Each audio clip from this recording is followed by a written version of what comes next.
Halo, apa kabar? Saatnya Anda menyimak berita Makassar bersama saya Priscilia Claudia. Sejumlah berita menarik akan kami sajikan untuk Anda. Berikut 3 berita utama hari ini.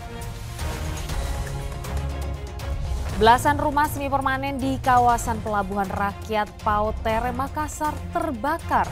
Sumber api diduga akibat korsleting listrik. Demo kawal putusan MK berakhir ricuh, bahkan sebuah mobil angkutan umum dibakar massa.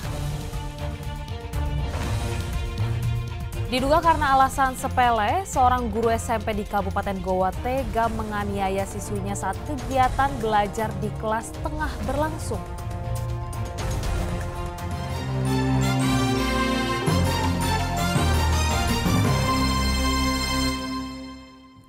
Unjuk rasa mahasiswa di bawah flyover KM 4 Kota Makassar berakhir ricuh. Polisi bertindak tegas karena para mahasiswa tidak mau bubar walau hari sudah malam. Bentrokan antara mahasiswa melawan polisi tak terhindarkan, bahkan sebuah mobil angkutan umum dibakar massa.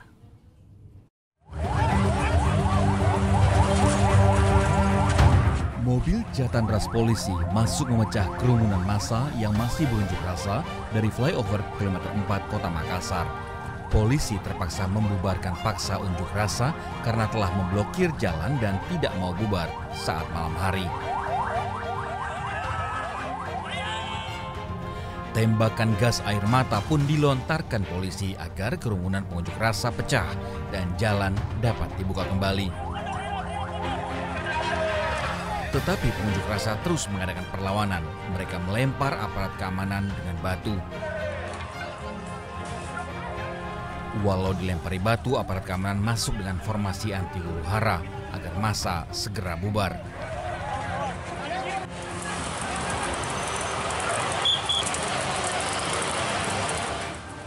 Ketegangan makin tinggi karena mobil angkutan umum yang melintas dibakar oleh orang tidak dikenal. Api dari mobil angkutan umum dipadamkan setelah mobil water cannon polisi menyemprotkan air. Polisi merangsek masuk, akhirnya mengejar para mahasiswa yang terus bertahan. Seketika massa kocar-kacir, lari ke dalam kampus dan minimarket. Beberapa mahasiswa ditangkap dan dibawa ke kantor polisi.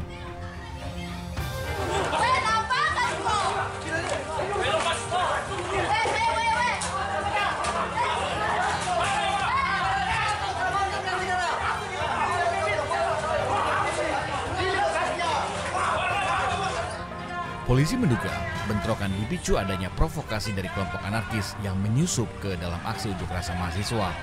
Polisi harus bertindak tegas karena berbagai upaya negosiasi yang tidak didengar lagi oleh pengunjuk rasa. Karena tadi pada saat aksi unjuk rasa itu tidak murni mahasiswa, jadi banyak yang menyusupi. Ya, ciri-cirinya tentunya mereka bukan menyampaikan aspirasi, tapi mereka memang mencari satu keinginan untuk chaos, untuk bentrok. Itulah yang diharapkan mereka. Sehingga mereka setelah aksi semua tadi, semuanya damai. Aksi pada hari ini sebenarnya sudah damai semua, sudah berjalan kondusif. Namun demikian tadi karena disusupi oleh anarko, jadi akhirnya seperti ini. Sekitar jam 9 WITA Senin malam, Jalan Urip Sumoharjo yang tadinya diblokir mahasiswa dan menjadi tempat bentrokan akhirnya bisa dibuka kembali. Raisa Habu melaporkan dari Makassar.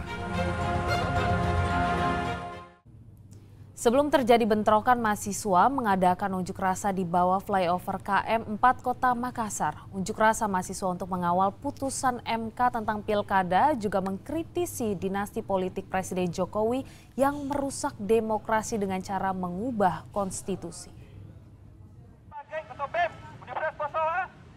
Unjuk rasa berbagai elemen mahasiswa dilakukan di perempatan jalan Andi Pangerang Petarani dan Urip Sumoharjo, Kota Makassar.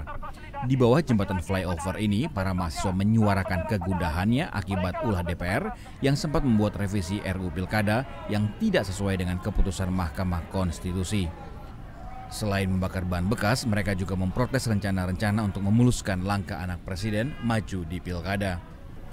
Mahasiswa juga membawa spanduk dengan ragam tulisan sebagai protes atas langkah-langkah yang tidak demokratis dan menghormati konstitusi. Nasib Presiden Jokowi tentu harus kita adili, teman-teman sekalian. Bagaimana mestinya? Tentunya demokrasi pada hari ini tidak berjalan. Walau memblokir ruas jalan yang menimbulkan kemacetan, demonstrasi ini bubar sekitar pukul 17.30 WITA. Tetapi ternyata beberapa elemen mahasiswa tidak langsung membubarkan diri dan ada kelompok lain yang ikut membuat aksi unjuk rasa ini berujung bentrok dengan polisi pada malam hari. Raisa Habu melaporkan dari Makassar. Sebanyak 40 orang calon legislatif terpilih resmi dilantik menjadi wakil rakyat di gedung DPRD Kabupaten Pinrang.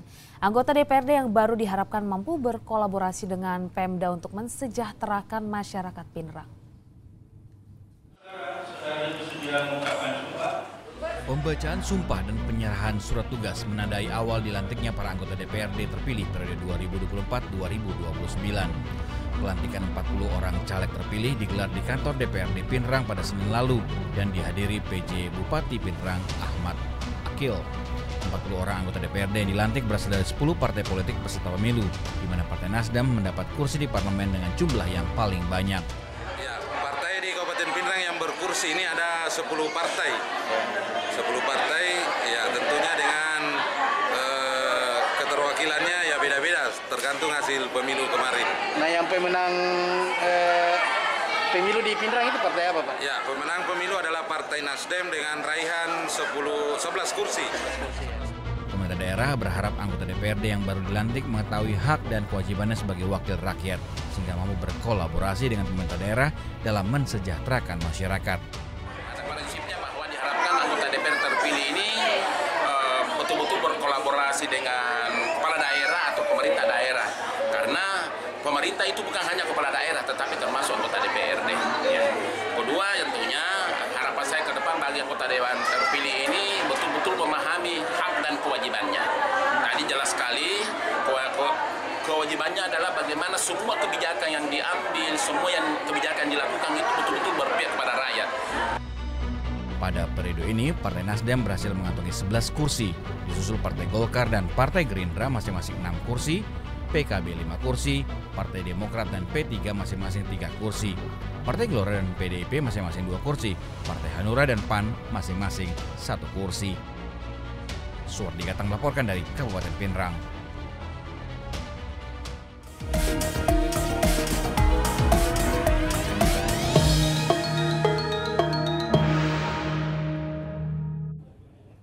Persiapan pilkada bukan hanya dilakukan partai politik dan KPU. Aparat keamanan juga telah menyiapkan pasukan pengamanan seperti yang dilakukan Polres Pangkep dengan melakukan simulasi pengamanan kota.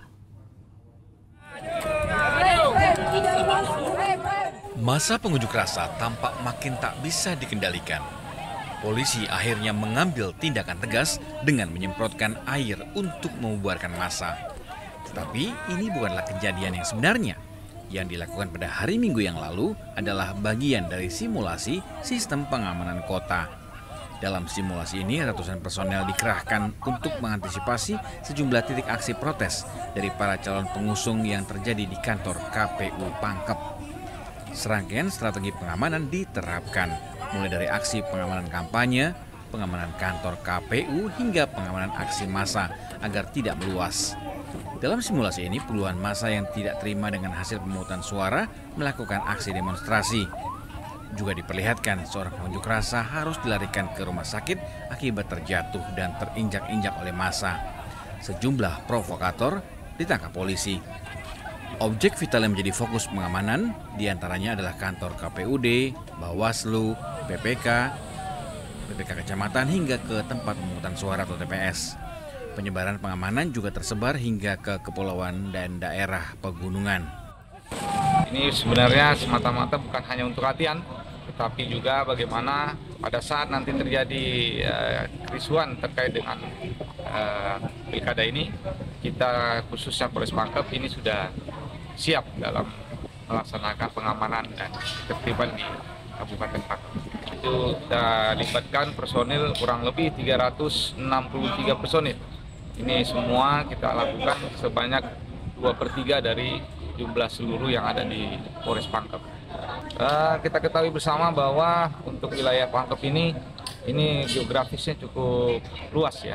Mulai ada daratan, kemudian juga ada juga di pulau, kemudian juga ada di pegunungan. Nah, ini memang kondisi yang terjadi seperti pada saat Pilpres kemarin, ya, memang yang perlu diantisipasi untuk wilayah kepulauan khususnya, termasuk juga di pegunungan. Ini yang kita butuhkan untuk melakukan pengamanan yang lebih ekstra.